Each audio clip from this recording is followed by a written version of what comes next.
गुरु ब्रह्मा गुरु विष्णु गुरुदेव महेश्वर गुरु साक्षात् परब्रह्म तस्मै श्री गुरुवे नमः। श्री गुरु चरण सरोज रज निज मन मुकुर सुधार वरनम रघुवर विमल जसु जो दायक फलचार बुद्धिहीन तनु जानिके सुमिरा पवन कुमार बल बुद्धि विद्या देहु मोहि हरहु कलेश विकार। बोलिए प्रेम से श्यावर रामचंद्र की, अयोध्या राम लला की, पवन सुत हनुमान की, गंगा मैया की, धरती मैया की, अपने अपने गुरु महाराज की जय जय सीताराम। आज हमारे उर्मिला दीदी हम सबके सामने उपस्थित हैं, एक भजन के माध्यम से भजन सुना रहे हैं।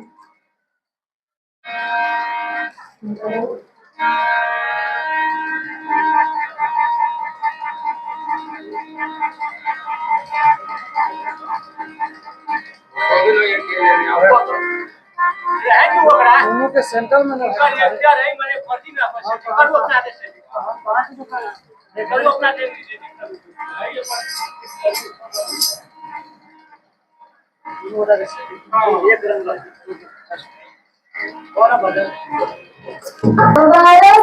प्रेम की धार श्याम तेरी अखियों में बरसे प्रेम की धार श्याम तेरी अखियों में बरसे प्रेम की धार श्याम तेरी अखियों में नित बरसे प्रेम की धार श्याम तेरी अखियों में हो श्याम तेरी अखियों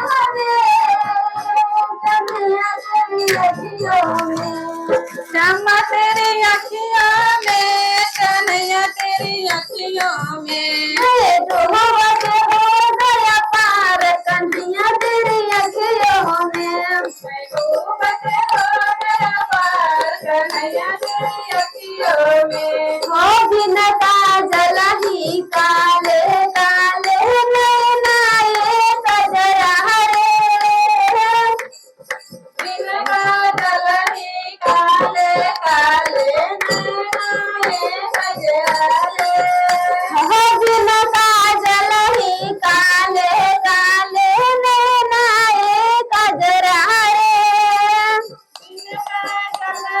काले काले नैनाए कजरारे हो जिस दिन से नैन निहारे हम तो तन मन हारे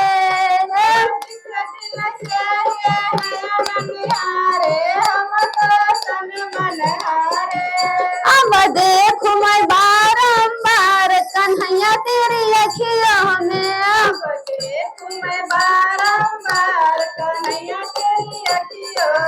नित बरस है प्रेम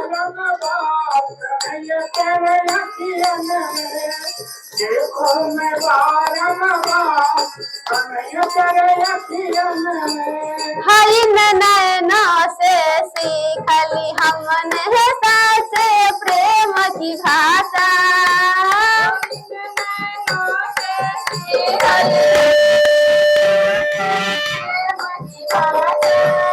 हई नैना से सीखली हमने सासे प्रेम की भाषा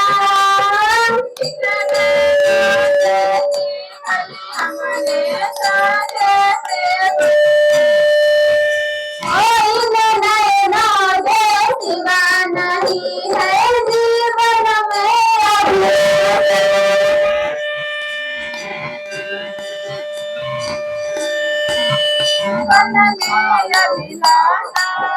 मैंने देख लिया संसार कन्हैया तेरी अखियन के हलिया संसार कन्हैया तेरी अखियों में बरसे है प्रेम की धार श्यामा तेरी अखियों में बरसे प्रेम की धार कन्हैया तेरी अखियों में बरसे है प्रेम की धार कन्हैया तेरे अखियों में अखियाँ में हो अखियाँ में हो अखियाँ में हो अखियाँ में हो तेरा प्रेम की धार कन्हैया तेरे बरसरा प्रेम के धार कन्हैया तेरे अखियों में बरसरा प्रेम के धार कन्हैया तेरे अखियों में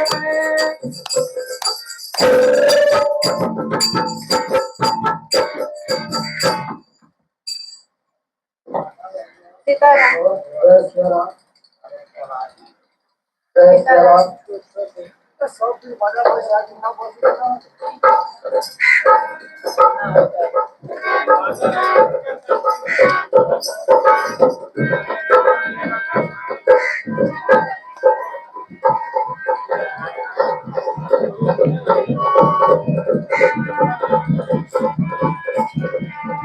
न होगा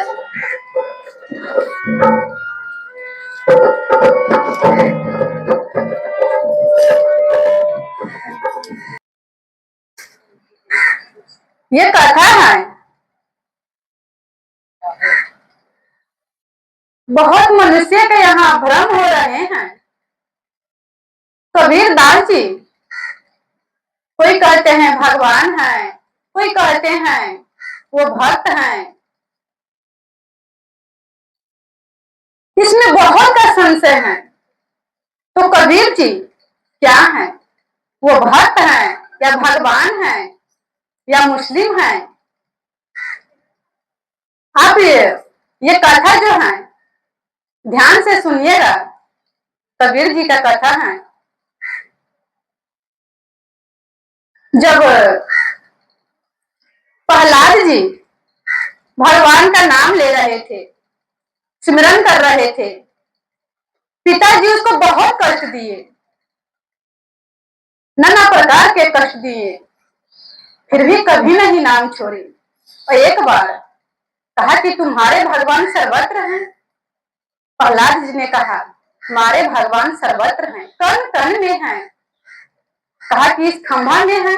कहा कि हाँ पिताजी हमारे भगवान इस खंभा में हैं, निकालो। मारा खंभा पर, भगवान ने नरसिंह भगवान में प्रकट हो गए। बोलिए नरसिंह भगवान की। नरसिंह भगवान प्रकट हो करके और हिरण्यकश्यप को मार दिए। फिर प्रहलाद जी को अभिषेक कर दिए, राजगद्दी पर बैठा दिए और राज्य करने के लिए कहा। तो क्या कहते हैं प्रहलाद जी? करहु कलप भरी राज तुम मोहि सुमेरु मन माहि पुनि मम धाम पायऊ जहाँ संत सब जाहे। कहा कि कल्प भर राज करो। भगवान राम जी ने विभीषण को कहा कि हमारा सिमरन करते हुए राज्य करो, हमारा हृदय में धारण करके। कहा कि प्रभु आपका माया बहुत प्रबल है। जब पद पा लेते हैं, धन संपत्ति आ जाता है, उसको अहंकार हो जाते हैं, इसीलिए मैं आपका भजन करेंगे। कहा कि नहीं। जैसे एक उदाहरण से समझिए, अगर किसी का दुकान है और उसमें नौकर काम करते हैं, तो क्या वो अपना मानते हैं? नहीं मानते हैं। उस दुकान में घाटा लगेगा तो नौकर का दुख होगा? नहीं होगा। उसमें नफा होगा और बढ़ेगा तो नौकर का सुख नहीं होगा, वो होगा जो मालिक का ही होगा। इसीलिए कहा है जो भी धन संपत्ति है, राज्य है, तुम एक निमित्त बन करके और ये सब संभालो और मेरा अर्पण करके। और ऐसा जब करेगा तो जहां संत सब जाते हैं, जहां संत सब जाही, वहां तुम आओगे। उसी प्रकार से प्रहलाद जी कहें, प्रहलाद जी को सौंप करके भगवान ने, और प्रहलाद जी इसी प्रकार से राज्य करने लगे, भगवान को स्मरण करते हुए, पूजा पाठ करते हुए।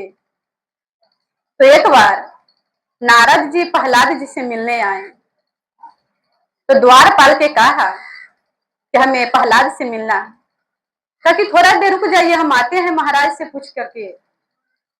तो गए पूछने के लिए, तो प्रहलाद जी ने भगवान को आरती उतार रहे थे,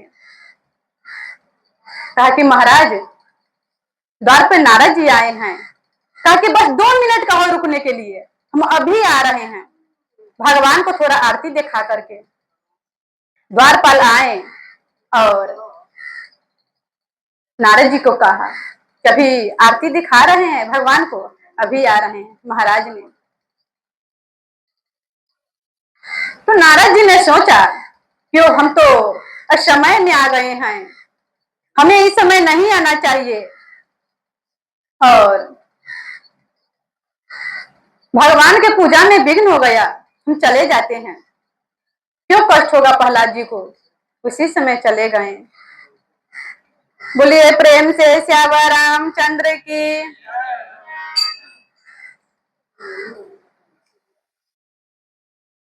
गुरु बिन कौन उतारे पार, गुरु बिन कौन उतारे पार, गुरु बिन कौन उतारे पार, गुरु बिन कौन उतारे पार। प्रेम से ताली मारते हुए। हो बिना गुरु के जो भी उतरे, बिना गुरु के जो भी उतरे, हो बिना गुरु के जो भी उतरे, डूब गए मझधार, गुरु के बिना कौन उतारे पार, गुरु बिन कौन उतारे पार। मनुष्य जीवन का ये है चोला, मनुष्य जीवन का ये है चोला, मनुष्य जीवन का ये है चोला, मनुष्य जीवन का ये है चोला। बोलिए प्रेम से श्यामा रामचंद्र की। इस प्रकार से जब प्रहलाद जी आए, तो वहां पर नारद जी नहीं थे। तो प्रहलाद जी सोचने लगे, हमारे पिताजी को भगवान ने मार दिए हैं, जो भी पुत्र हैं, पुत्र का यही धर्म है, पिता के आज्ञा के पालन करे। अगर कोई भी मनुष्य हमारे पिता पर उंगली दिखा रहे हैं, कुछ कह रहे हैं, अगर हमारा समर्थ है तो उससे लड़ना, उसको पराजित करना। तो इसीलिए हम तो समर्थ हैं, हमारा पास इतना राज्य है, इतना सैनिक है, हम भगवान से युद्ध करेंगे। और सभी सैनिक को बुलाया, मंत्री को बुलाए और कहा कि सभी सेना तैयार हो जाओ, चलो युद्ध करने। तो फिर सोचे कि भगवान रहते कहाँ हैं, कहा कि बद्री आश्रम रहते हैं, चलो वहीं पर युद्ध करेंगे। और महाराज जी सब सैनिक सबको दल बदल को अपना बांध लिए और युद्ध करने के लिए जाने लगे। इस प्रकार से जब जाने लगा, तो भगवान ने सोचे कि आखिर तो ये मेरा भक्त है, अभी इसका बुद्धि विपरीत हो गए हैं, जैसे ये माताएं हैं तो पुत्र भी गलती कर लेते हैं, तो क्या पुत्र को त्याग देते हैं या मार देते हैं? सांप से नहीं मार सकते हैं, डांटते हैं, 1-2 थप्पड़ लगा देते हैं, समझाते हैं। उसी प्रकार से भगवान ने कहा है, ये मेरा भक्त है, बच्चे से सुमरन किए हैं, और आज हम इसको कैसे त्याग सकते हैं? तो इसीलिए भगवान ने बहुत वृद्ध के रूप धारण कर लिए और रास्ते में आ गए और थोड़ा सा सूखा हुआ लकड़ी बांध लिया और बांध करके और उधर से आ रहे थे प्रहलाद जी और सैनिक सब रुकाए और कहा कि रुको बच्चा, ये जो थोड़ा लकड़ी है हमारे माथे पर रख दो, हमें नहीं उठ रहा है, हमारे माथे पर रख दो, हम चले जाएंगे। तो सैनिक ने कहा कि हम उठा देते हैं। कहा कि नहीं, तुम अपने महाराज के कहो। कहा कि आप क्या बात करते हैं, हम महाराज को क्यों बुलाए, हम सब तो है हैं, उठा लेंगे। तो सैनिक ने उठाया, एक सैनिक नहीं उठा, फिर जोर लगाए नहीं उठा, 10 सैनिक मिल गए फिर भी नहीं उठा, हजारों सैनिक मिल गए फिर भी नहीं उठा। वहां पर प्रहलाद जी देख रहे थे रथ पर से। प्रहलाद ने कहा कि इतना सा लकड़ी है, तुम सबको नहीं उठ रहा है, हटो हम उठाते हैं। सबको हटा दिए और प्रहलाद जी ने कहा कि इतना छोटा सा लकड़ी है, हम तो एक हाथ में ही उठा करके रख देंगे माथे पर। एक ही हाथे उठाए पर टस मस नहीं हो रहा है। फिर दोनों हाथ लगाए फिर भी नहीं उठा, पूरा बल लगाए नहीं उठा। तब हाथ जोड़ लिए और कहा कि आप कौन हैं, आप हमें बतलाइए। तो फिर वो वृद्ध ने पूछा कि तुम कहां जा रहे हो।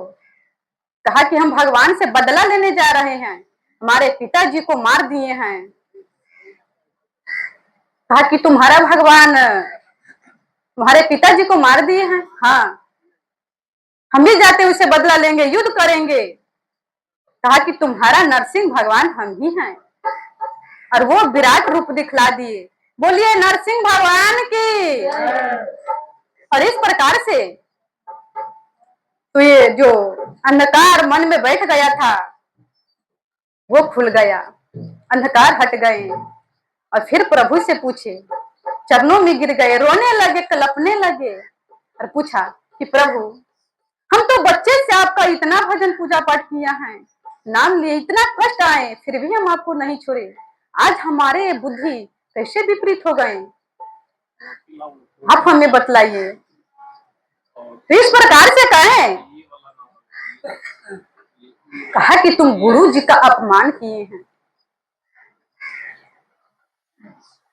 थोड़ा सा कहा, भगवान के पूजा हम कर रहे हैं, 2 मिनट तक रुक जाने के लिए गुरु जी का। गुरु जी अगर सामने में आ जाए, जैसे भक्तमाल में एक भक्त है उत्तंक जी है शायद, तो जब ये गुरु जी बुलाए, भोजन कर रहे थे, हाथ भी नहीं धोए, मुंह भी नहीं धोआ और उसी समय चल दिए। गुरु की आज्ञा, उसी समय प्रहलाद जी को आ जाना चाहिए, पर गुरु जी को प्रतीक्षा करने के लिए कहा कि तुम गुरु जी का अपमान किए हैं, इसीलिए तुम्हारा ऐसा बुद्धि हो गया था, इसका प्रायश्चित करना पड़ेगा। रामायण में कहे हैं, राखे गुरु जो को पविधाता, गुरु विरोध नहीं को जगत रहता। राखे गुरु जो को पविधाता, गुरु विरोध नहीं को जगत रहता। अगर भगवान रूठ जाए तो गुरु मना सकते हैं, गुरु मना लेते हैं, पर गुरु रूठ जाए तो भगवान नहीं मना सकते हैं। इसीलिए अब इसका तुमको प्रायश्चित करना पड़ेगा, तुमको फिर धरती पर जन्म लेना पड़ेगा और कलयुग आने वाला है, धर्म का प्रचार करना होगा। और ये जो धर्म का नाश हो रहा है, अधर्म बढ़ रहे हैं, ये धर्म का प्रचार करना और सभी को संशय मिटाना। कलयुग में पूजा पाठ करते हैं, ध्यान करते हैं, सब कुछ करते हैं, पर श्रद्धा से नहीं करते, भक्ति से नहीं करते हैं, विश्वास नहीं रहता है। गीता में कहे हैं, अश्रद्धा हुंतुम तपस्तम अस्तप्रम कृतम चय। अशुद्धि चुट्टते पार्थ न च प्रते नोई। बिना श्रद्धा विश्वास यज्ञ पूजा पाठ नेम व्रत सब बेकार हैं। जैसे दान कर देते हैं और मन में अहंकार रहते हैं, हमने तो दान दिए हैं, हमने सबसे बड़ा पैसा वाले हैं, अहंकार कर ले उसका फल नहीं मिलेगा। भगवान ने कहा है कि बिना श्रद्धा से विश्वास से इस लोक में भी और उस लोक में भी उसको कल्याण नहीं होता है, उसको फल नहीं मिलता है, वो व्यर्थ में ही चला गया। इसीलिए सबको ज्ञान दो। तो इस धरती पर प्रहलाद जी ने कैसे जन्म लेते हैं, कैसे आते हैं। काशी में एक ब्राह्मण रहते थे और उस ब्राह्मण को पत्नी मर चुकी थी, एक पुत्री थी और एक ही पुत्री थी, उसका भी शादी कर दिए। उस पुत्री का शादी हो गया और एक दिन बाद ही दामाद भी मर गए। तो अब पहले बच्चा में ही शादी हो जाते थे, तो सोचा कि हम पुत्री को अपने घर ही बुला लेते हैं, बुला लिए और घर पर ही रखने लगे। इस प्रकार से वो ब्राह्मण ने रामानंद स्वामी के फूल पहुंचाने जाते थे, रोज का ये काम था। फूल, तुलसी, चंदन ये सब लेकर के रोज जाते थे सुबह सुबह भगवान को पूजा करने के लिए। तो एक दिन क्या हुए, उस ब्राह्मण को तबियत खराब हो गई। तो सोचा कि हम कैसे जाएं, उतना देह में समर्थ नहीं था। अगर हम नहीं जाते हैं लेकर के तो भगवान के पूजा में विघ्न हो जाएगा और जब विघ्न हो जाएगा तो बहुत हमें अपराध लगेगा। इस प्रकार से सोच रहे थे तो पुत्री वहीं पर थी। पुत्री ने कहा कि पिताजी क्या सोच रहे हैं आप, हमें बतलाइए। कहा कि पुत्री हम तो रोज जाते थे रामानंद स्वामी के फूल पहुंचाने के लिए, पर आज हमारा नहीं जा सकते हैं, उतना समर्थ नहीं है। कहा कि पिताजी हम दे आते हैं।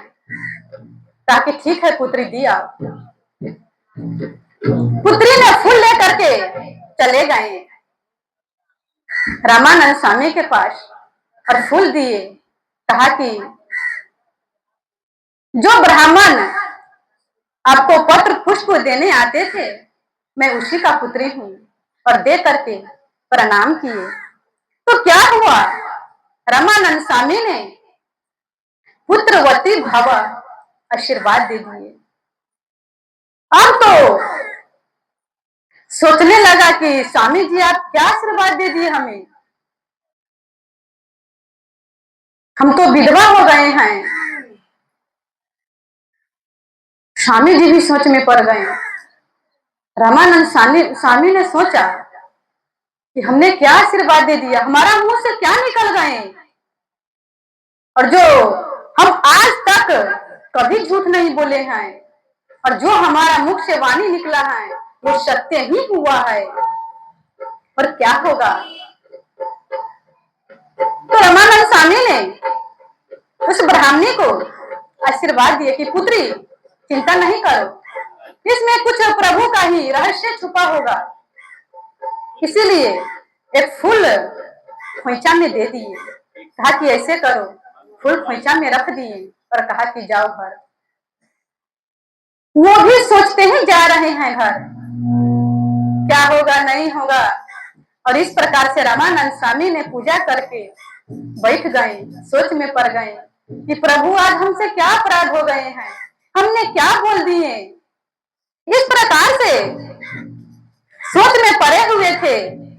लक्ष्मी माता भी घूमने आए तो देखा आश्रम आज बहुत उदास है और रामानंद स्वामी भी उदास बैठे हुए हैं।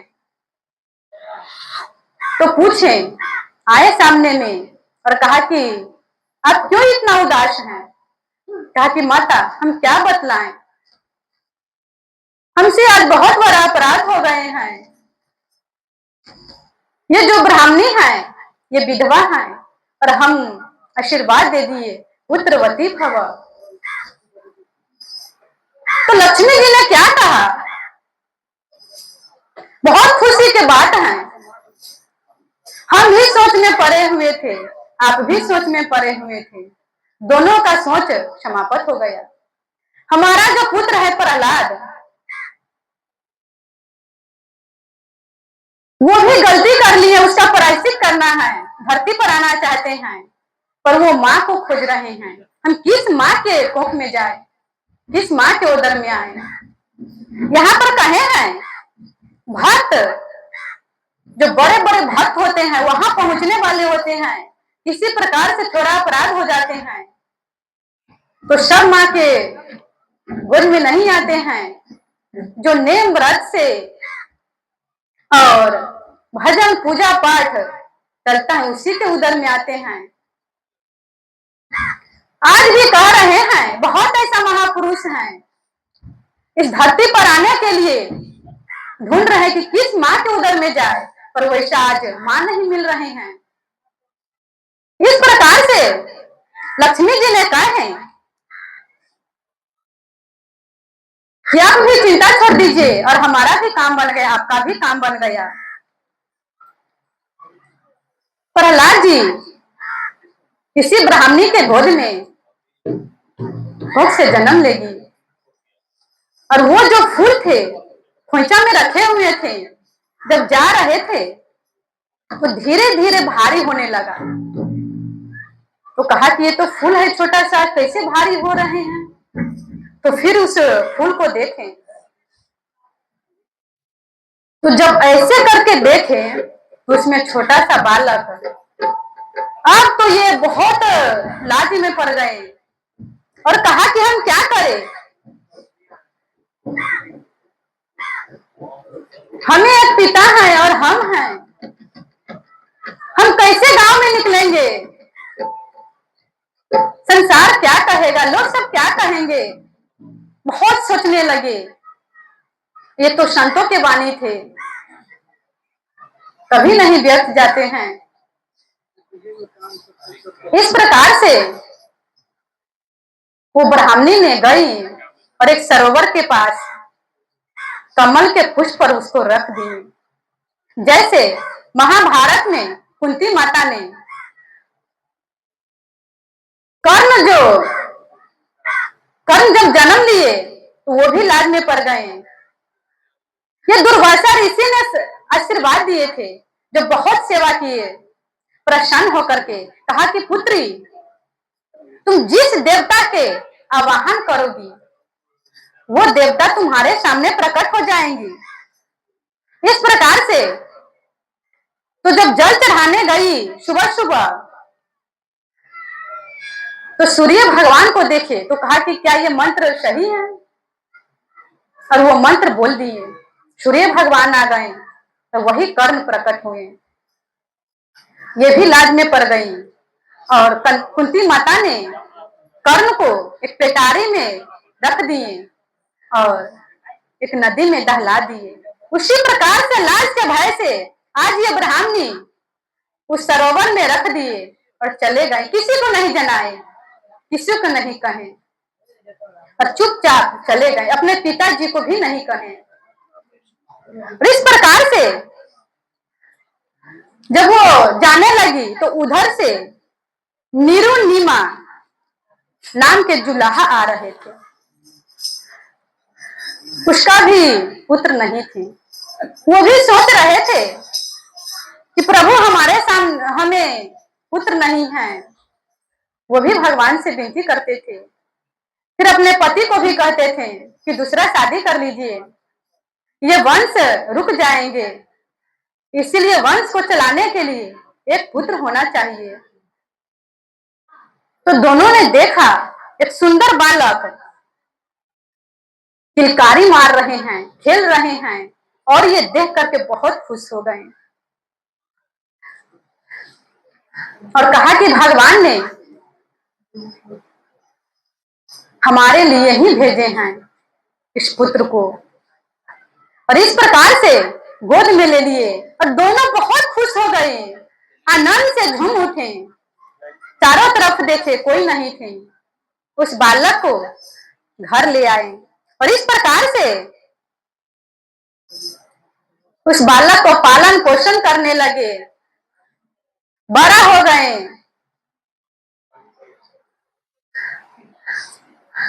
और ये तो स्वयं प्रहलाद जी थे, ज्ञानी थे, इतना भक्त थे, फिर भी यहाँ पर कहे हैं कि गुरु के बिना, गुरु बिनु भावा निधि तरहि न कोहि, जो बिरंची शंकर सम होई। चाहे शंकर जी, ब्रह्मा जी, कोई भी हो, गुरु के बिना कोई नहीं संसार से तर सकते हैं, इसीलिए हमें गुरु चाहिए। तो सोचे कि हम किसका गुरु बनाएं, कहा कि रामानंद स्वामी हैं,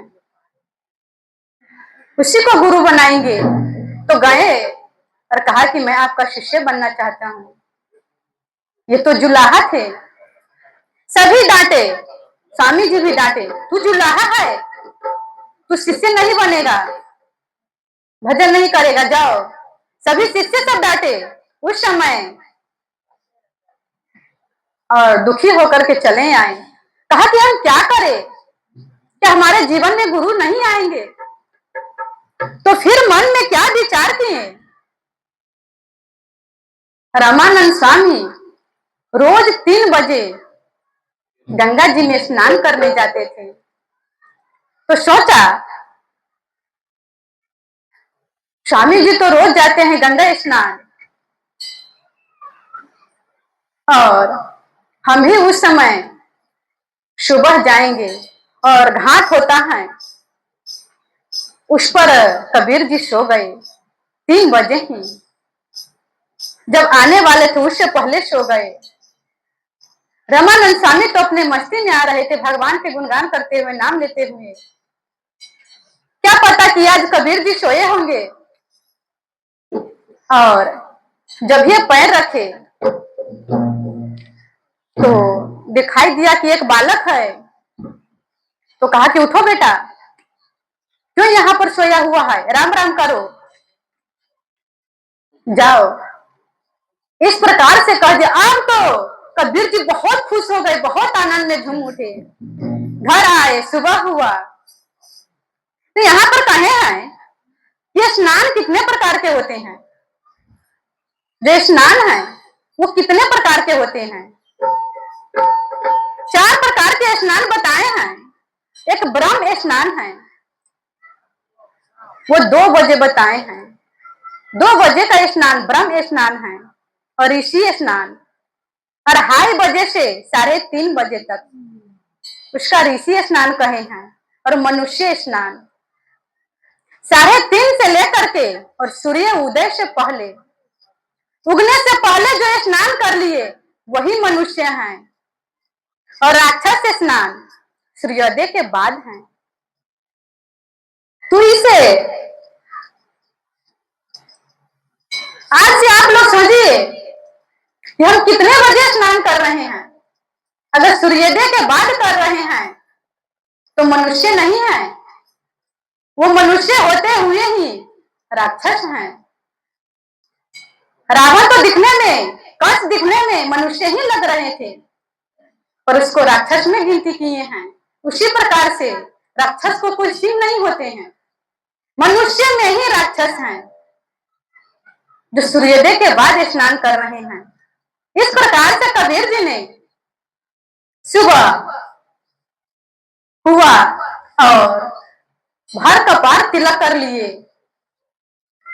बहुत माला पहन लिए कंठी का, और हाथ में माला ले लिए नाम जपने वाला, और घूमने लगे काशी के गलियों में। एक एक गलियों में घूम रहे हैं और क्या कहते हैं, हमको मिला जिया मन हारा, हम न मरेंगे मरेंगे संसारा, हमको मिला जिया मन हारा, हम न मरेंगे मरेंगे संसारा।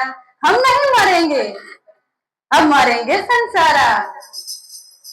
हमारे गुरुजी मिल गए और इतना खुशी हो गए। देखिए कबीर जी कितना आनंद हो गए, कितना खुशी हो गए, और नाम लेते हुए हर एक गली गली में घूम रहे हैं कि हमें गुरुजी मिल गए, गुरुजी मिल गए। माता इधर रो रही है कि पुत्र क्या कर रहा है, हम जुलाह हैं, हमें पकड़ करके कारागार में बंद कर देंगे, तुम ऐसे चंदन नहीं करो। बहुत रो रही है माता घर पर। और सभी जो ब्राह्मण सब थे बहुत गर्म हो गए, बहुत क्रोधित हो गए और कहा कि तुम्हारे गुरु कौन है? कहा कि रामानंद स्वामी। और सब पहुंचे रामानंद स्वामी के पास। कहा कि आपने कबीर को शिष्य बनाए हैं? कहा कि नहीं, हमने शिष्य नहीं बनाए हैं, और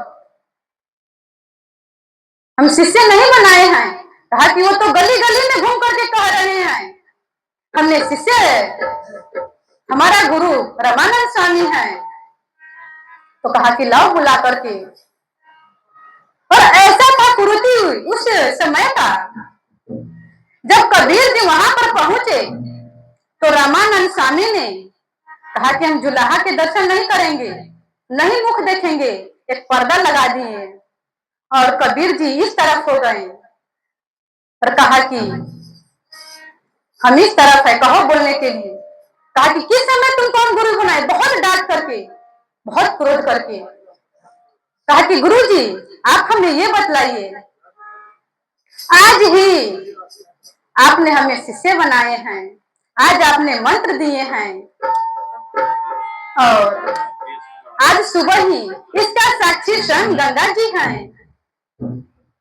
आपने सुबह ही कहे कि जब गंगा के घाट पर हम थे तो आपने कहा कि उठो बेटा, राम राम करो।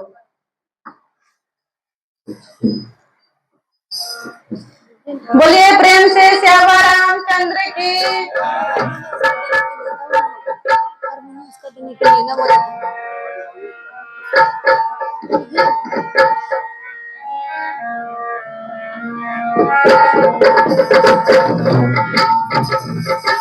अच्छा है कि हारमोनियम मनीषर वाला की देखा कैसे नहीं होता है, उसका तो इन दिन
यह नित करण जीवित नहीं, प्रभु जागत है तू सोवत है।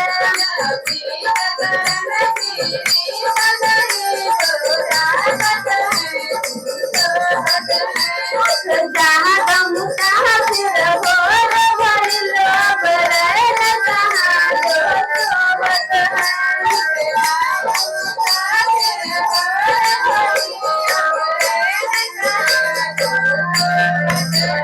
जो कल करना है आज कर ले, जो आज करे वो भी अब कर ले।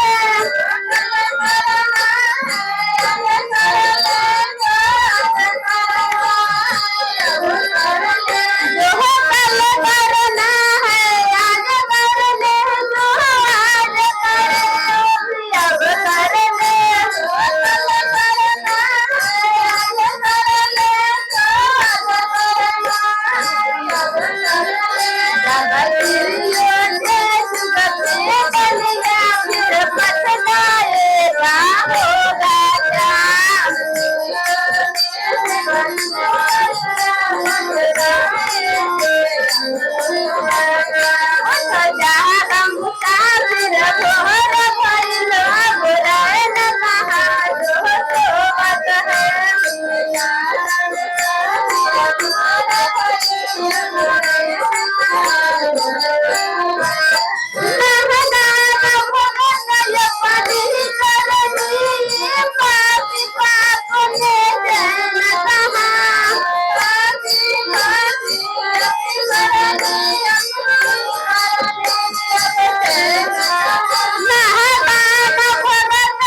कबीर जी ने कहा है जय सिया राम। कि आपने हमें कहा कि उठो, अपने सुबह ही कहे हैं। हमने जन्मों से विषय वासना में सोए थे, आपने हमें जगा दिया, राम नाम के मंत्र दिए। आप हमें ये बतलाइए कि क्या राम नाम से बढ़ करके कोई मंत्र है तो हम अपना जो वाणी थे मैं वापस ले लेंगे। हमने फिर घूम करके कह देंगे काशी में हमने झूठ कहे हैं, हमारा गुरु रामानंद स्वामी नहीं है, हम शिष्य नहीं हैं। उस समय क्या कहते हैं, रामानंद स्वामी ने पर्दे को फाड़ा और झट से आकर के हृदय से लगा लिए कबीर जी को और कहे आज हमने सच्चा शिष्य पाया है, राम नाम का महत्व जाने हैं। और इस प्रकार से शिष्य बन गए और अपना जीवन को राममय बना लिए। और फिर कबीर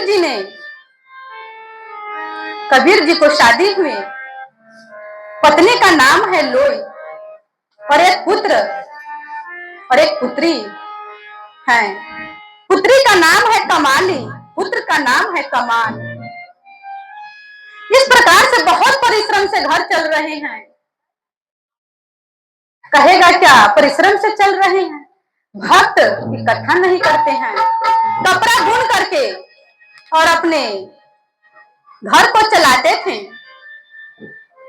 तो एक बार 10 दिन तक 10 दिन मेहनत किए, एक थान कपड़ा तैयार हुआ और वो कपड़ा लेकर के बाजार में बेचने जा रहे थे। तो रास्ते में संत मिल गए और संत ने कहा, क्या तुम्हारे जो कपड़ा है बहुत सुंदर लग रहे हैं, हमें आधा थान देगा? कबीर जी ने बहुत खुशी हो गया और कहा कि ले लीजिए। संतों को देख कर शाही बहुत खुश होते थे। कबीर जी ने तो मन में क्या सोचे, जैसे आज के माताओं बहनें सब हैं, भैया चाचा सब जब दान देते हैं तो मन में कहते हैं कि हमसे गुरु जी इतना मांग रहे हैं, थोड़ा और कम कर देते। जैसे गुरु पूजा में और चंदा लगाते हैं, हमसे 100 मांग रहे, 50 दे देते, 500 मांगते हैं, 200 दे देते। पर कबीर जी क्या सोच रहे हैं, भाव देखिए। 10 दिन में एक थान कपड़ा तैयार हुआ और जब आधा थान मांग रहे हैं तो मन में भाव आया कि प्रभु क्या हम पर आधी ही कृपा करेंगे, पूरा कृपा नहीं होगा। मन में सोच रहे हैं, पर वो तो स्वयं भगवान आए थे, न जाने किस रूप में भगवान आ जाते हैं। भगवान ने कहा, वो संतों ने संत के रूप में आए थे, भगवान ने कहा कि वो पूरा थान हमें दे दो। बहुत खुश हो गए और कहा कि आज हमारे ऊपर पूरा कृपा हो गया है। वो पूरा थान को दे दिए उस संतों को। तो फिर घर का याद आया, क्या कहें, हमारे घर तो प्रतीक्षा कर रहे हैं, ये बेच करके और फिर चावल दाल आटा सब्जी ये सब ले करके आएंगे तो फिर भोजन बनेगा और फिर प्रभु का भोग ला करके पाएंगे। उस प्रतीक्षा में है, घर में कुछ नहीं है। अब कबीर जी ने कहे कि हम घर जाकर के क्या कहेंगे, तो इसीलिए क्या किया कबीर जी ने, जंगल में चले गए, पेड़ के नीचे बैठ करके राम नाम जपने लगे। कहा कि हम नहीं जाएंगे तो क्या, भगवान सभी को चला रहे हैं, सभी को भोजन दे रहे हैं, क्या ये अपने भक्तों को नहीं देगा?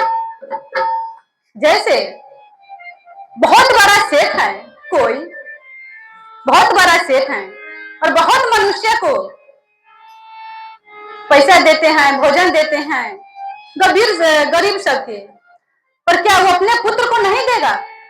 उसका पुत्र तो और अच्छा सामग्री खाएगा, जो उस गरीब को नहीं देगा।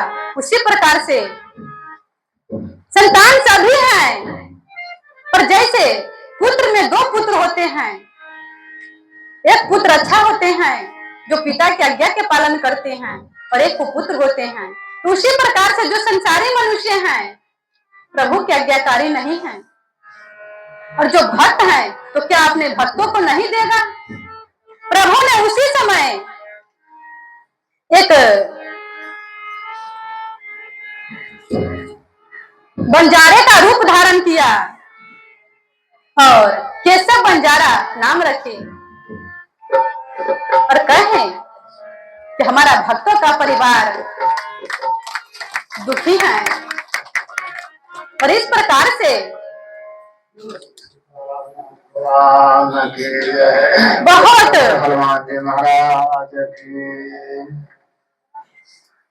वो बंजारा ने 10-15 बैलगाड़ी उसमें सामग्री लाद लिए और चावल दाल आटा सब कुछ रख लिए और कहा कि कबीर जी का घर कौन है? कहा कि कबीर जी का घर यही है। तो बुलाए माता को और माता ने बाहर निकले, सब सामान उतारने लगी। तो कहा कि नहीं, आपको भ्रम हुए हैं कबीर जी के। माता जी ने कहने लगे कि आपको भ्रम हुआ है, ये कबीर जी का घर नहीं है, हम तो बहुत गरीब हैं, हम तो बहुत गरीब हैं। कहा कि नहीं, आपका पुत्र ने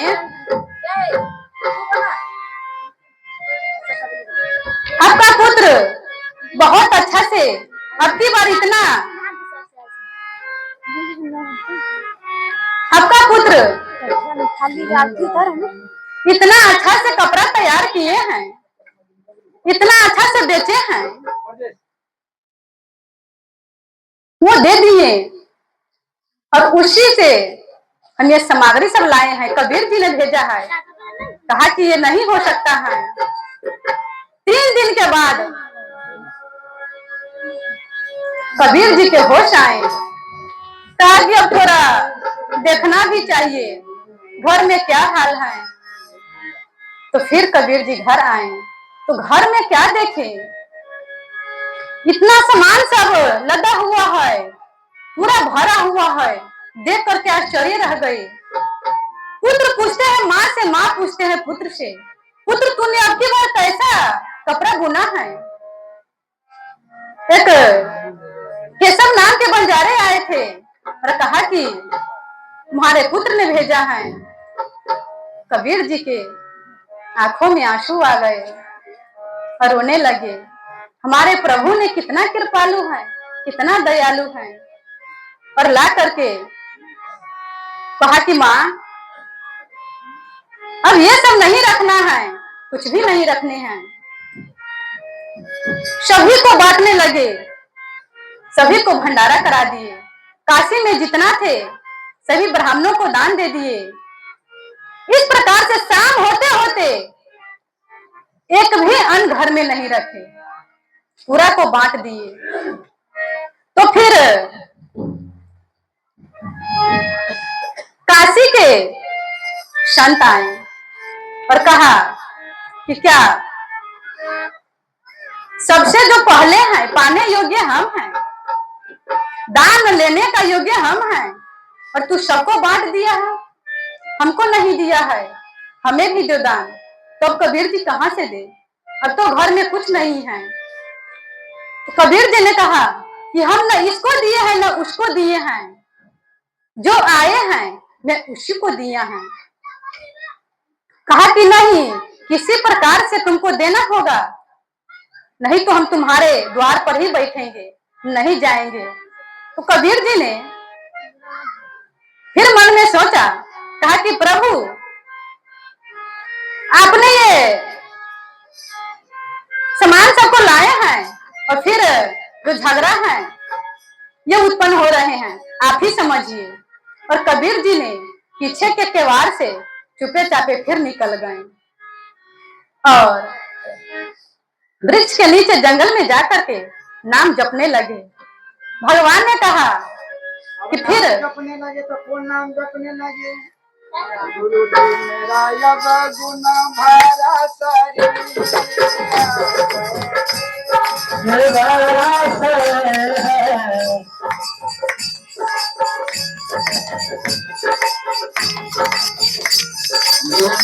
मेरा यब गुण भरा शरीर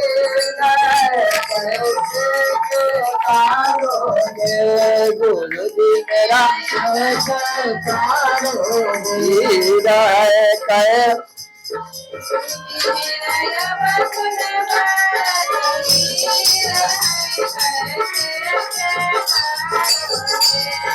हो कैसे के तारोगे गुरु जी, कैसे के तारोगे, कैसे तारोगे गुरु जी, कैसे गुरु जी मेरा यम गुण भरा शरीर है, कैसे के तारोगे गुण भरा शरीर। आना मैं गंगा जमुना नहाए, नाम गंगा आना मैं हर के पौरी गाई, नाम नाम हम गंगा जमुना नहाए, नाम नाम हर के पौरी गाई, नाम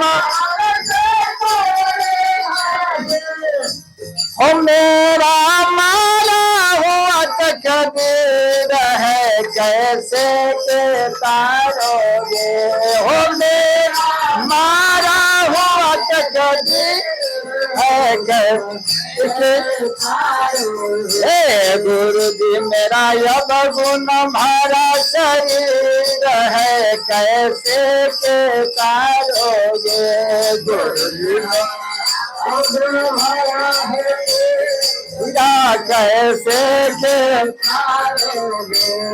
नामन मेरा पीपर सीते नामन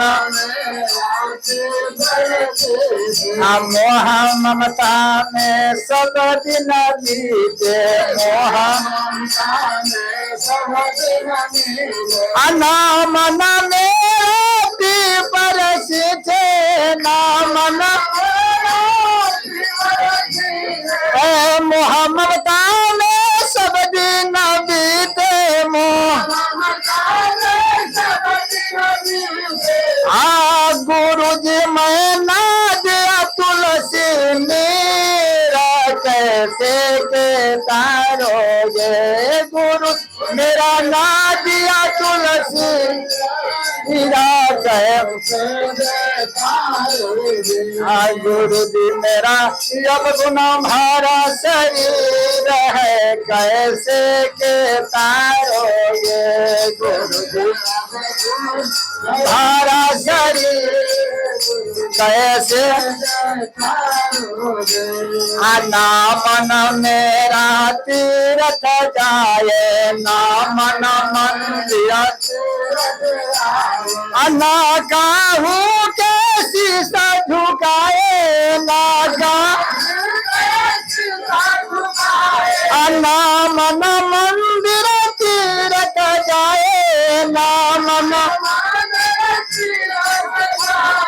ना काहू के शीशा झुकाए नागा गुरु जी मेरा खो गया तकदीर कैसे के तारोगे गुरु जी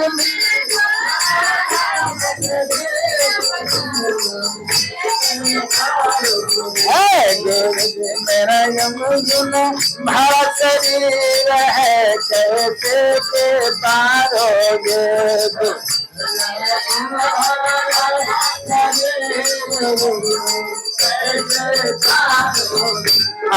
भूखा के जलपान दियाना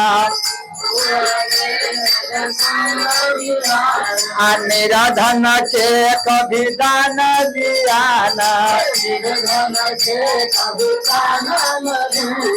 भूखा के जलपान न दिया भूखा निराधन के कभी दान न दिया निराधन गुरु जी मैं तो ऐसा हुआ करी कैसे के तारोगे गुरु जी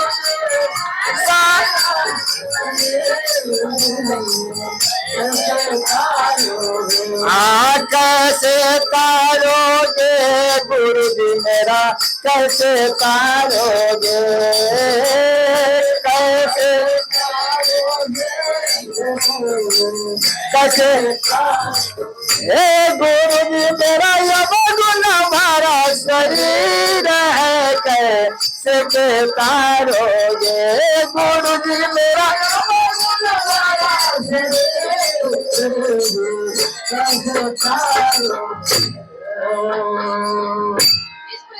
सीताराम भगवान की हनुमान जी महाराज की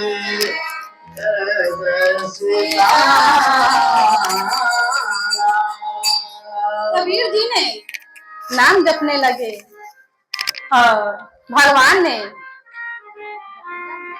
कहा कि फिर ये हमारे ऊपर छोड़ करके चले गए।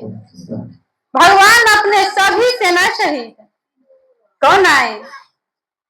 सीता जी, राम जी, लक्ष्मण जी, शत्रुघ्न, हनुमान जी, रिद्धि सिद्धि, गणेश जी सभी को लेकर के आए। सभी देवता सब आए और सभी अपना अपना रूप बदल लिए और कोई परोस रहे हैं, कोई कुछ बना रहे हैं, अपने अपने काम में लग गए और सभी ब्राह्मणों के कहे और भगवान ने कबीर जी के रूप धारण कर लिए और कहा कि हे ब्राह्मण देवता सब प्रणाम कर रहे हैं और कहा कि सब लाइन में बैठ जाइए। और ऐसा नहीं, सोना के थाली, सोना के गिलास और कहा कि आप लोग पा करके और ये थाली नहीं छोड़िएगा, ले करके ही सब जाइएगा। इस प्रकार से सब ब्राह्मणों से पाने लगे, पा करके जा रहे हैं। धन्य कबीर, धन्य कबीर, सब कबीर जी का जय जयकार कर रहे हैं। बोलिए प्रेम से कबीर जी महाराज की। और सतगुरुदेव भगवान की जय। इस प्रकार से नाम लेते हुए जा रहे हैं तो झाड़ी में से कबीर ने सोचा कि हम तो गाली की आस लगाकर बैठे हुए हैं और ये सब तो धन्य कबीर हमारा नाम के जय जयकार कर रहे हैं। निकल करके आए तो कहा कि वो संत ने कहा कि मूर्ख यहाँ पर क्या कर रहा है, नहीं पहचान पाए। कबीर जी के घर जाओ, अगर उसके द्वार पर एक बार चला गया फिर किसी के द्वार पर नहीं जाना होगा। भंडारा हो रहा है, दान दे रहे हैं, जय जयकार हो रहा है। कबीर ने सोचा कि एक बार हमें भी जाना चाहिए और कबीर जी ने आए तो पीछे लाइन में कबीर जी भी बैठ गए और कहे कि हम भी भोजन पालेंगे। तो भगवान तो सब जानते हैं और भगवान ने पीछे से ही शुरुआत की, पीछे से ही परोसना। तो काम में कहते हैं क्या मालिक का यही काम है, मालिक के तो सबसे पीछे खाना चाहिए, सबसे पीछे भोजन करना चाहिए, पर तुम आगे ही बैठ गया है। कबीर जी ने क्या कहे, प्रभु मालिक आप है, हम तो आपका दास हैं, इसीलिए आप पीछे से भोजन पाइएगा, हम तो आगे पाएंगे। और इस प्रकार से कबीर जी भोजन पाए, सभी संतों ने पाने लगे और प्रभु भी सभी को दान दे दिए, सभी अपना अपना घर चले गए। इस प्रकार से फिर वो आनंद से जीवन बीतने लगा। और एक बार काशी के एक पंडित थे, केशव नाम था, इसका भी केशव नाम ही है।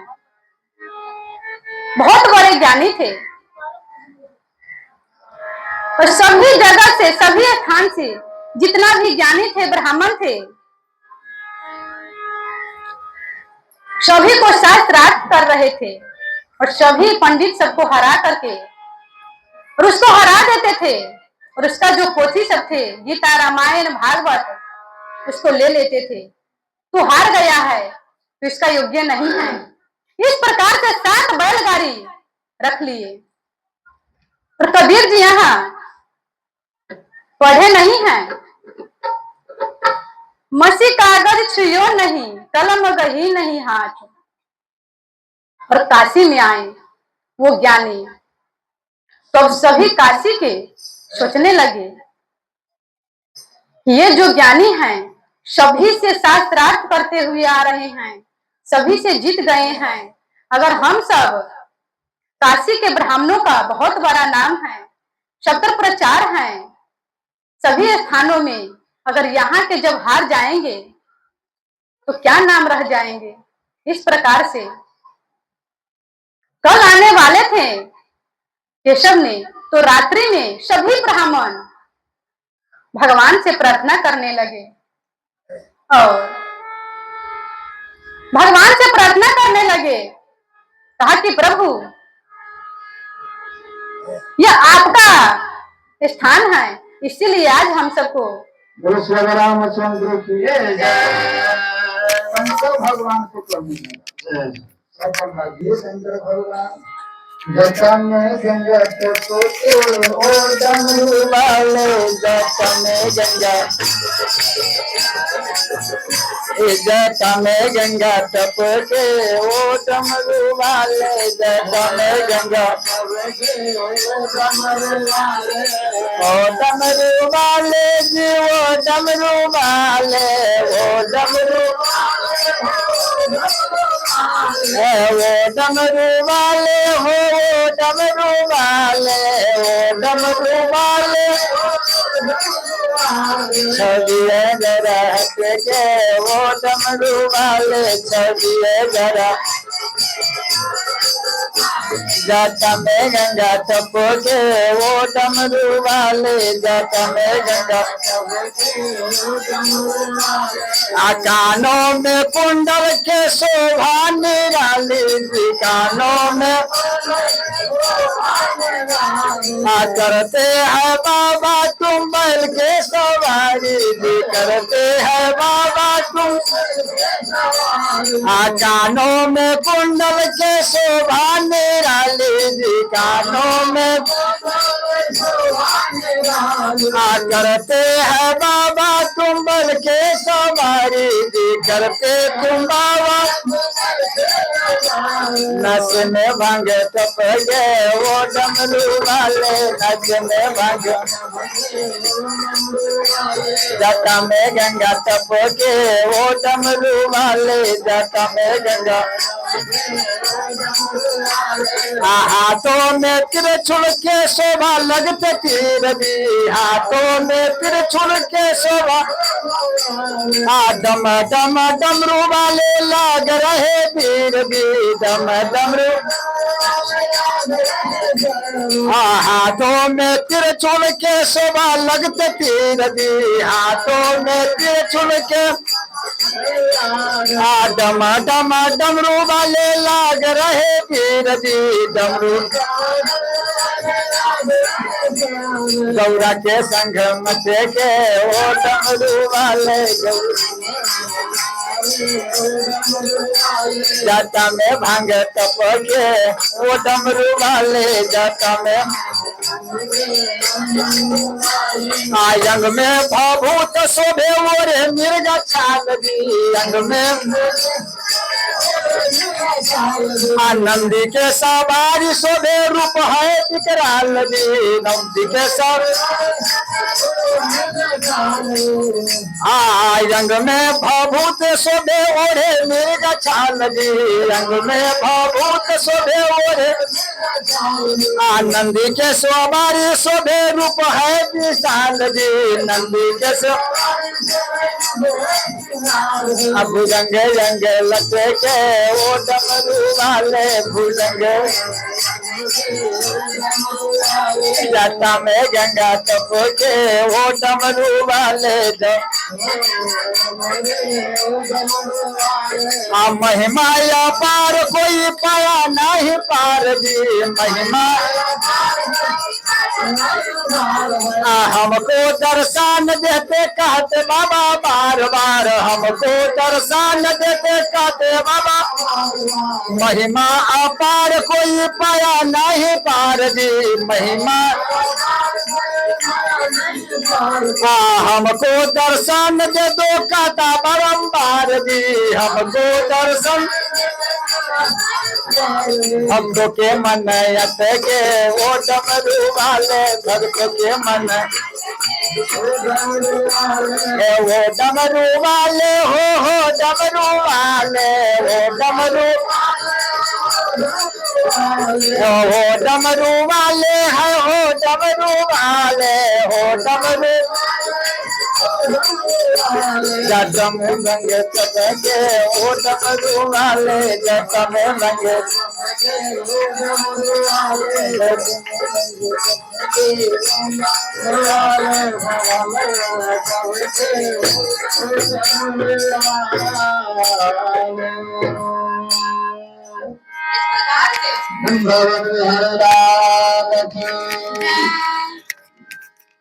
सभी ब्राह्मणों ने भगवान से विनती की भगवान शिव जी ने पुजारी के स्वप्न दिए। कहा कबीर जी से, उस ज्ञानी को कहा ना कि कबीर जी से शास्त्रार्थ करे, और कबीर जी हार गए तो जितना भी ब्राह्मण है मान लीजिए सब हार गए। कितना से आप शास्त्रार्थ कीजिएगा, बहुत पंडित हैं, बहुत समय लग जाएगा। इसीलिए अगर कबीर जी जीत गए तो हम सब जीत गए, वो हार गए हम हार गए। इस प्रकार से सुबह हुआ और सभी को कहें पुजारी ने, और फिर वो आए केशव ने और कहा कि कौन करेगा पहले शास्त्रार्थ। सामने में आए 7 बैलगाड़ी उसी सब लेकर के आए थे। तो सभी ने कहा कबीर जी से शास्त्रार्थ करो, और वो हार गए तो हम सब हार गए, वो जीत गए तो हम सब जीत गए, कितना से करेंगे। कहा कि बुलाओ उसको। कहा कि वो आएंगे नहीं, आप ही को जाना पड़ेगा। तो फिर वो गए। तो कबीर जी ने कहा कि हम पढ़े लिखे नहीं हैं, आप ही पहले बोलिए। तो फिर कहा कि आप पहले बोलिए। केशव ने कहा कबीर जी से, हम अगर बोलने लगेंगे, हम कहेंगे तो फिर आपका समय नहीं मिलेगा, इसीलिए आप बोलिए। तो कबीर जी ने कहा हम एक ही प्रश्न तुमसे पूछ रहे हैं, आप हमें बतला दो। पढ़ करके सीखा है या कि सीख करके पढ़ा है?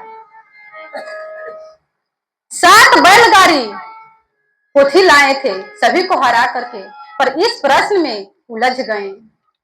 एक ही प्रश्न में, पर थोड़ा सा भी पढ़े उढ़े नहीं हैं। पहले ही कह दिए कि हम नहीं पढ़े हैं। कहा कि इसका उत्तर दो। ये सोचने लगे, फिर कहा कि इसका उत्तर तो मैं नहीं जानता हूं, आप ही बतला दीजिए। कबीर जी ने उत्तर दिए कि अगर पढ़ करके सीखा है, जो इतना ज्ञान प्राप्त किया है, अगर पढ़ करके सीखा है तो उसमें तुमको अभिमान नहीं करना चाहिए, क्योंकि गीता में भी बतलाए हैं, हर शास्त्र में है कि अगर किसी ज्ञान का, धन का, पुत्र का, किसी चीज का अभिमान आ गया वो पूरा नष्ट हो जाते हैं। भगवान ने कहा अहंकार नहीं करने के लिए, पर तू पढ़ करके सीखा है तो तुम्हारा अहंकार कहां से आया ज्ञान के? तो इसीलिए तू पढ़ा भी नहीं है। अगर तुम सीख करके पढ़ा है, अर्थात दूसरा तुमको पढ़ाए हैं, दूसरा से सीखे हैं, तो तुमसे बड़ा तो वो हुआ, वो तुम्हारे सिखाने वाले। इसमें भी तुमको अहंकार नहीं करना चाहिए। गीता में कहा है दंभो दर्पेऽभिमानश्च क्रोध परुषमेव च अज्ञानं च विविचर्षश्च पार्थ शपन्नमाशुरिम्। हे अर्जुन, भगवान ने कह रहे हैं कि दंभ, दर्प, अभिमान, कठोरता, ये अज्ञान, ये सब आसुरी संपत्ति वाले हैं। अगर जिसके पास अहंकार आ गया, अभिमान आ गया, कठोरता आ गया, वे असुर स्वभाव वाले हैं। इसीलिए आपको अहंकार नहीं करना चाहिए। तो इस प्रकार से हार मान लिए, चरणों में गिर गए और प्रणाम किए, और कबीर जी, और वो चले गए। फिर कबीर जी का शांति में जीवन बीतने लगा।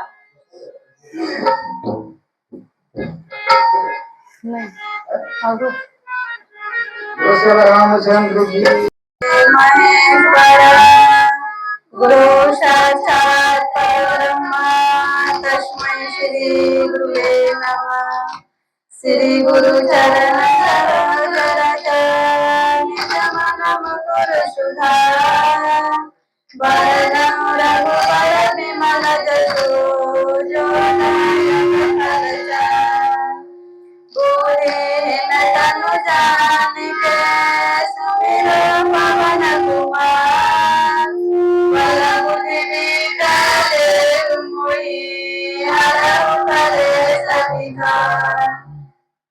बोलिए प्रेम से श्याम रामचंद्र की जय, राम लला की जय, पवन सुत हनुमान की जय, गंगा मैया की जय, धरती मैया की जय, गुरु महाराज की जय, जय जय श्री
वही माखन मिसरीले वही लाडू पेड़ा मेरा वही माखन मिसरीले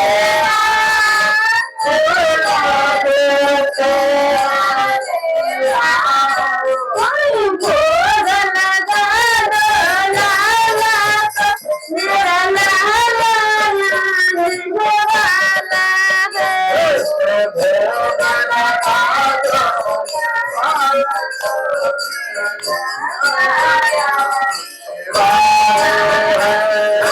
फूलों से सजा दो फूलों को मेरा लाला नाचने वाला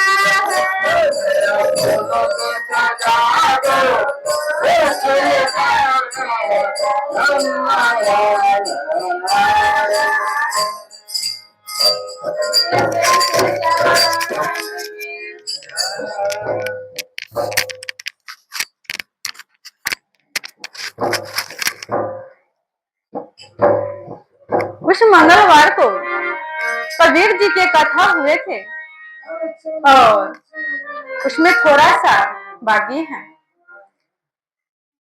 कबीर जी का जो जीवन है शांति में बीतने लगा, इतना आनंद से प्रभु के नाम लेते हुए, प्रभु का भजन करते हुए और उस परिवार में रहते हुए उस आनंद में बीतने लगा। जैसे गीता में कहे हैं भगवान ने, कर्मजं बुद्धि युक्त है फलम त्यक्त्वा मनीषन जन्म बंधे विमुक्ता पदम गच्छानामयम्।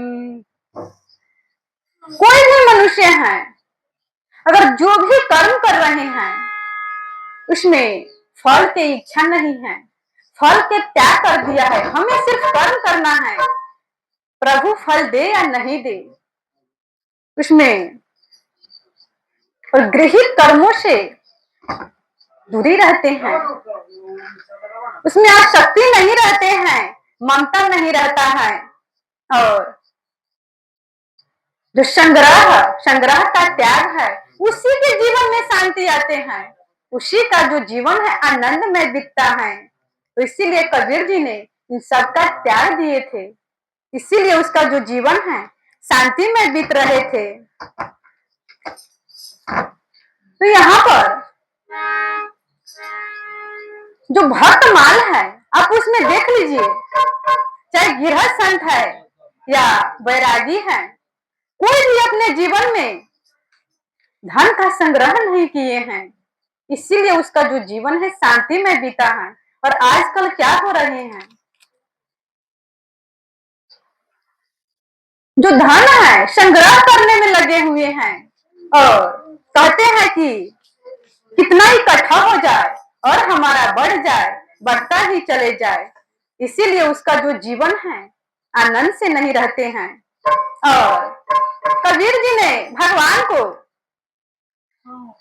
सब कुछ मान चुके थे, माता पिता भाई बंधु, अपने आप को पत्नी मान चुके थे भगवान को। अर्जुन ने कहते हैं गीता में, कर्पण्या दोषपहत स्वभाव पृच्छामि तम धर्म समूढ़चेतः यच्छयासानिष्टं ब्रूहि तन्मे शिष्यस्तेहं साधि मां त्वं प्रपन्नम। अर्जुन ने कहा कि हे प्रभु, मैं आपका शिष्य हूँ, हम आपके चरणों में आए हैं, आप हमें रास्ता बतलाइए। चार नाते हैं फिर भी भगवान को गुरु माने, एक भाई का नाता है, एक शाला का नाता है, मित्र के और सारथी का नाता है, फिर गुरु बनाए। इसीलिए कहे हैं, लक्ष्मण जी कहते हैं, गुरु पितु मातु न जानहि काहू,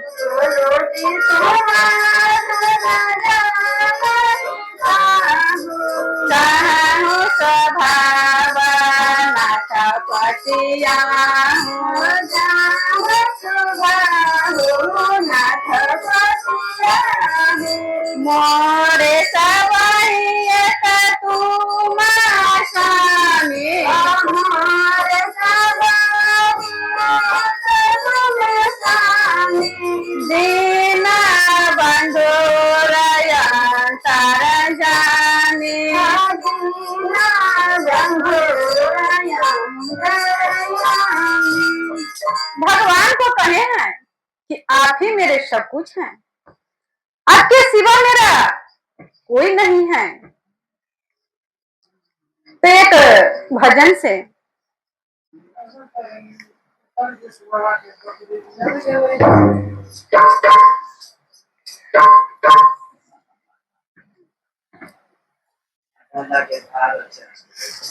बोलिए प्रेम से श्यामा रामचंद्र की।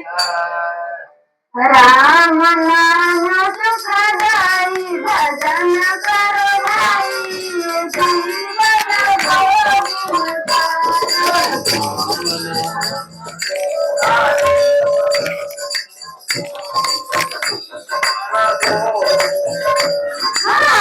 राम नाम सुखदाई भजन करो भाई जीवन गोविंदा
जंगल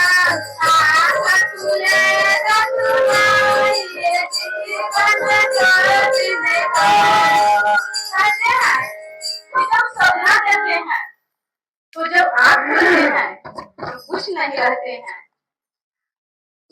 चाहे कितना भी आनंद से रहते हैं, सुखी से रहते हैं, फिर भी कुछ नहीं रहते हैं। उसी प्रकार से कहे हैं, ये जीवन है जो संसारी है। चाहे कितना भी धन संपत्ति है, कितना भी कुटुंब परिवार है, जिस दिन समझ में आ जाएगा कि वास्तव में ये संसार कुछ नहीं है, केवल एक परमात्मा है, परमात्मा के सिवा कुछ नहीं है, उसी दिन ये सारा स्वप्न हो जाएगा। और ये सारा स्वप्न है, सारा उसी दिन छूट जाएंगे। इसीलिए कबीर जी ने भजन पूजा पाठ करते हुए और क्या कहते हैं, हरि मोर पियु में राम की बहुरिया, हरि मोर पियु में राम की बहुरिया, हरि जननी में बालक तोरा, हरि मोर पियु में राम की बहुरिया, हरि जननी में बालक तोरा। इसका अर्थ क्या है? कह रहे हैं कि मेरा पति मेरे प्रभु है। कबीर जी कह रहे हैं स्त्री पुरुष कोई नहीं है, पुरुष एक भगवान है, सभी स्त्री हैं, और मेरा प्रभु मेरे माता है, मैं उसका बालक हूँ। माता पिता भाई बंधु मोरे से वही है, तुम है स्वामी। इस प्रकार से। और आजकल क्या है कि कबीर जी भगवान को सब कुछ मान रहे हैं और आज ढोंग कर रहे हैं कि कबीर ही भगवान है। और एक कहते हैं कि कबीर ही जो संसार की वृक्ष है, तो कबीर ही जड़ है। और एक कहते हैं कि गुरु जड़ है। तो ऐसा क्यों है? ऐसा इसलिए है कि वेद शास्त्र से वो अलग है। जैसे मन में आता है वैसे वो बोलते हैं। और गीता में अध्याय 15 में भगवान ने कहे हैं जो ये संसार की वृक्ष है उसका मूल जड़ भगवान है। तो इसीलिए कहे हैं कि अगर जो कथा भागवत ये सब है जहां शास्त्र से होते हैं, जहां वेद पुराण से होते हैं, शास्त्र से जो अलग है वो कथा नहीं सुनना चाहिए, मन में विकृति उत्पन्न करेगा। इसीलिए अशुभ वेशभूषण धारे भाषा भच जे खाहि, ते जोइते सिद्ध नर पूजते कलयुग माहि। कौन वो सुंदी जी कह रहे हैं गरुड़ जी को? वो तो संसारी है, फिर भी वो संत का वेश धारण कर लिए हैं। और संत का वेश धारण करके जैसा मन होता है वैसा बोलते हैं, जो मन है वो खाते हैं, और वो पूज्य माना गया है। आजकल देखे जाते हैं लहसुन प्याज और नाना प्रकार के ये सब नहीं खाते हैं संत, आज वो भी संत खा रहे हैं। तो इसीलिए भट्टा बच जो खाई कलयुग में वही पूज्य माने जाएंगे। आप देख भी सकते हैं भक्त मान में 488 पेज नंबर में कबीर कथा है, कबीर भक्त लिखा हुआ है। आज कबीर भगवान बोल रहे हैं और कबीर जी ही कह रहे हैं, सबको शिक्षा दे रहे हैं कि आप लोग भी भगवान को, इस प्रभु को माता पिता भाई बंधु मानो। एक सब स्वामी प्रभु ही है, प्रभु के अलावा कुछ नहीं है। इस प्रकार से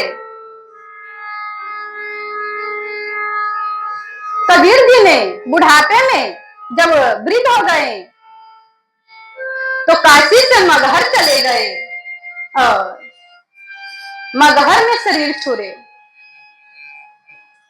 तो कहे हैं महा मंत्र जो ही जपत महेशु काशी मुक्ति हेतु उपदेशु। जे अगर काशी में किसी भी मनुष्य का शरीर छूटता है, चाहे कितना भी पापी है, कितना भी कुकर्मी है, उसका उद्धार हो जाता है, कल्याण हो जाता है। किस लिए होता है? क्योंकि वहां पर शिव जी जब मृत्यु होते हैं तो उस समय भगवान शिव ने प्रभु का नाम उसके उस मरे हुए आदमी को नाम सुनाते हैं, उसका उद्धार हो जाते हैं। चाहे कोई भी जीव है, पशु पक्षी कोई भी है, सबका उद्धार होते हैं वहां पर शरीर छूटने से।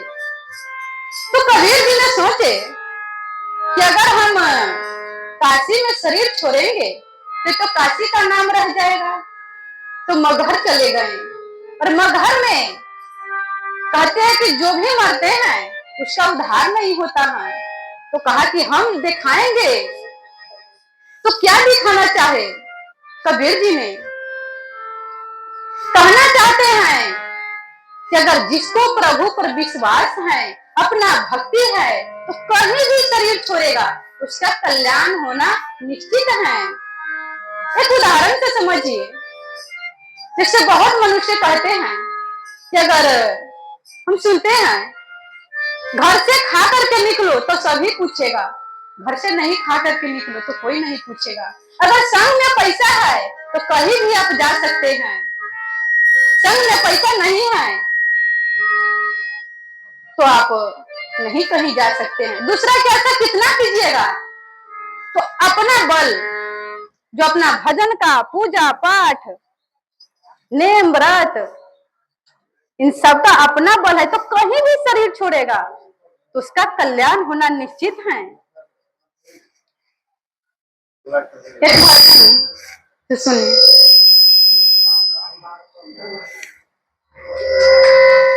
बोलिए प्रेम से श्यामा रामचंद्र की।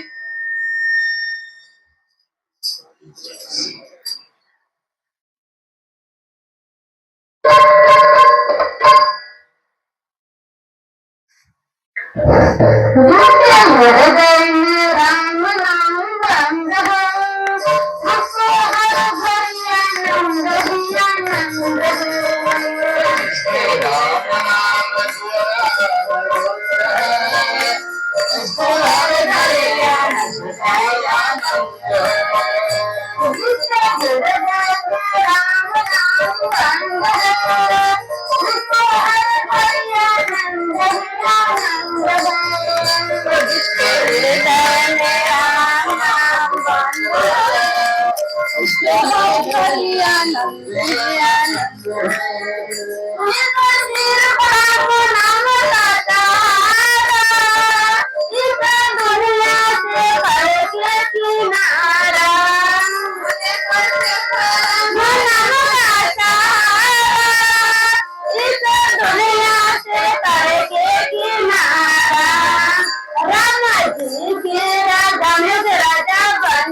जिसको सत जान हर दान पर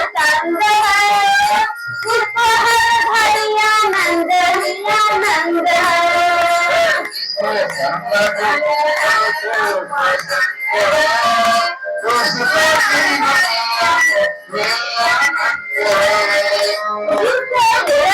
में राम नाम बंद है, उसको हर हरि आनंद ही आनंद है। जिसके हृदय में राम नाम बंद है, जिसके हृदय में राम आनंद है। बोले प्रेम से श्यामा रामचंद्र की। इस प्रकार से कबीर जी ने मगहर में अपना शरीर छोड़े और कहे हैं कि एक राम नाम का ही प्रताप है। जैसे जब प्रभु लंका में जा रहे थे और समुद्र को जब बांध रहे थे पत्थर से, तो कोई कह रहे थे ये पत्थर का प्रताप है, कोई कह रहे थे बंदर का प्रताप है। श्री रघुवीर प्रताप से सिंधु तरे पाषाण, ते मंदी मांद के राम तजी भजहि प्रभुआन। इस प्रकार से कहे हैं कि कोई कह रहे थे नल नील का प्रताप है, इसका श्राप है कि पत्थर डालेगा वो तैरने लगेगा। पत्थर का प्रताप है, समुद्र का प्रताप है। पर यहाँ पर कहते हैं तुलसीदास जी ने ये किसी का प्रताप नहीं है तो एक प्रभु का प्रताप है। एक प्रभु के ही प्रताप से ये पत्थर तैर रहे हैं। तो इसीलिए मनुष्य अगर प्रभु के चरणों में है तो कहीं भी जाएगा, उसका उद्धार होना निश्चित है। बोलिए प्रेम से श्यामा रामचंद्र के।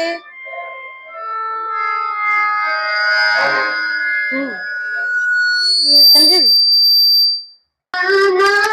अमृत है हमें पीना नहीं आता,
Hare